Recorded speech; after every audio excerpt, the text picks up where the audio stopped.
Abatendesi abazze kuliko Jim Friday okuva mu club ya Reading Rowing Club, Richard Staulos wamu ne Nicholas Wright abavudde mu club ya Lake Queensmond Community Rowing Club eye Boston mu America nga bazze kuteeka mpaka z'amaato ag'amasaza ga Buganda n'ekigendeerwa ekyokutumbula omuzannyo guno. Batuukidde ku Bulange Mengo nga baaniriziddwa minisita y'ebyemizannyo Mengo ng'enkya lwe bagenda okutandika emirimu egibaleese. Bazze okutugabanyiza ku bukugu bwabwe obuli ku mutindo gw'ensi yonna mu kusitula omuzannyo guno.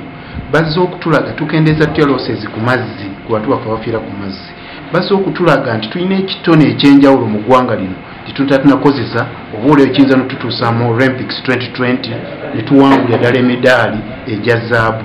Okuyingira okulaba empaka zino enkya ne ku Lwokutaano ku mwalo gwa Kabaka e Munyonyo kwa bwereere wabula nga ku Lwomukaaga okuziraba kwa mutwalo gumu gwokka era nga Ssaabasajja Kabaka asiimye okubaayo okuziggalawo. Kyaddondo lisaza eryawangula empaka zino mu mwaka gwa 2009 lwe zaasemba okuteekebwa.